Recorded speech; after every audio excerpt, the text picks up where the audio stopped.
Testimony को हम सुनेंगे। अपोस्टल जी, इस भाई का नाम बंसीलाल है और ये जम्मू के रहने वाले हैं। साथ में इनके ग्रैंडसन आए हैं अपनी गवाही को देने के लिए। 2.5 साल पहले दिसंबर 2022 में अचानक से इनको ब्रेन अटैक हुआ। साथ में ही पैरालाइज हो गया, जिसकी वजह से बॉडी की लेफ्ट साइड पूरी तरह से रुक गई और ये टोटली अनकॉन्शियस हो चुके थे। फैमिली वाले इनको उठा के ऑन द स्पॉट फटाफट हॉस्पिटल में लेकर गए। जब टेस्ट हुए तो पता चला कि ब्रेन अटैक के कारण ब्लड के क्लॉट्स ब्रेन में बन चुके हैं और जिस कारण बॉडी जो है टोटली पैरालाइज हो चुकी है और इनको उसी टाइम वेंटिलेटर के ऊपर रखा गया। और अपोस्टली डॉक्टर ने लगातार ट्रीटमेंट इनका जब स्टार्ट किया तो जब नेक्स्ट डे इनको थोड़ा सा होश आया तो फिर से इनको दूसरी बार ब्रेन अटैक हो गया और फिर से ये भाई कोमा में चले गए और 18 दिन कंटिन्यू बेसुध कोमा में पड़े रहे। इलाज चलता रहा लेकिन कोई फर्क नहीं पड़ा। डॉक्टर्स ने लास्ट में ये बोल दिया था कि इनका सरवाइव करना मुश्किल है, इसकी कोई गारंटी नहीं है। और इनकी फैमिली इतना डरी हुई थी और रोते थे क्योंकि लाखों रुपए इलाज के ऊपर खर्च कर चुके थे। फिर दूसरे हॉस्पिटल में लेकर गए, वहां पर भी लाखों रुपए इलाज के ऊपर लगे, रिजल्ट कुछ भी मिल नहीं पा रहा था। और अपोस्टल जी, इनके पाइप्स, फूड पाइप जो इनके नाक में डाल दी गई, यूरिनल पाइप लगा दी गई और गले में ऑक्सीजन पाइप डाल दी गई। पूरी तरह से पाइप के साथ इनको एक तरह से बांध दिया गया था और मेडिसिन ट्रीटमेंट चलने के बावजूद कोई जब रिजल्ट नहीं आया और पूरी रीति के साथ सेकेंड टाइम जब इनको अटैक हुआ ब्रेन का तो कोमा में चले गए थे ये। Yes papa. और अपोस्टल जी, इनकी फैमिली भी इतना ज्यादा रोते थे, पर इनकी फैमिली जो थी वो ऑलरेडी अंकुरलम ऋषि के साथ जुड़े हुए थे। उनका विश्वास था कि परमेश्वर इन्हें चंगा करेगा। 25 फरवरी 2024 संडे मीटिंग की ये बात है अपोस्टल जी, जब ये चर्च में आए और आपने स्पेशल बीमारों के लिए प्रेयर करी और ये हीलिंग हॉल में बैठे हुए थे। उस प्रेयर को इन्होंने बाय फेथ अपने लिए रिसीव किया।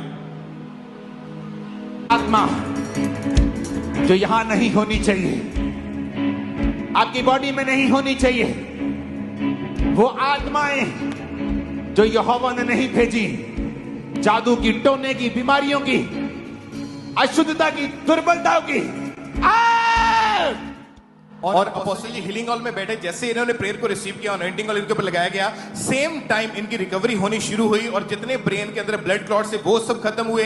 पैरालाइज के कारण जो बॉडी एक तरह से डेड हो चुकी थी, उस मरी हुई बॉडी में परमेश्वर ने जान को डाला और उसके बाद आज 1 साल 4 महीने से ये भाई पूरी रीति के साथ आजाद है और पूरी तरह से हील हो चुके हैं। चला के दिखाओ। कैमरामैन, इतनी भीड़ क्यों लगाई है तुम लोगों ने? आप उनको चलने देंगे कि नहीं? चलाओ बेटा, दादाजी आगे चलाओ।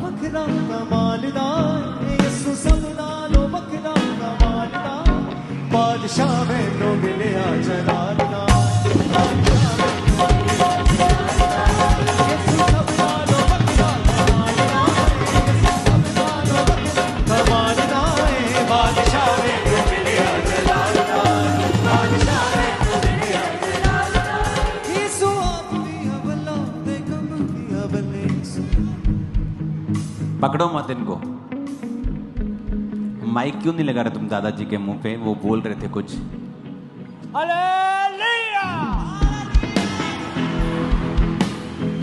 अगर मेडिकल साइंस परमेश्वर ने बनाई,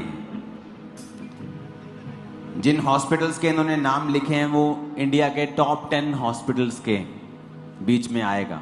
जो हॉस्पिटल के नाम इन्होंने लिखे जहां पर इन्होंने इलाज करवाया।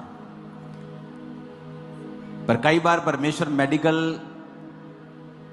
फेल होता है तो इंटरवीन करता है और बताता है कि मैं सबसे ऊपर हूं।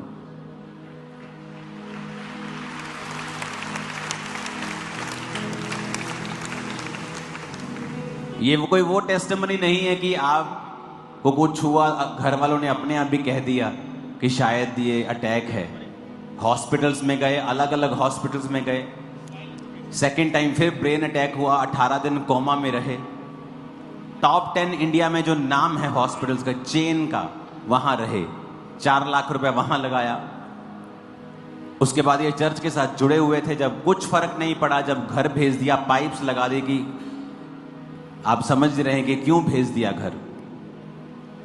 चर्च में लेके आए, प्रेयर को रिसीव किया, बॉडी मूवमेंट होना शुरू हुई, रिकवरी स्टार्ट हुई, पैरालाइज गया, ब्रेन अटैक खत्म हुए। और ये तारीफ ऊंची होनी चाहिए चर्च।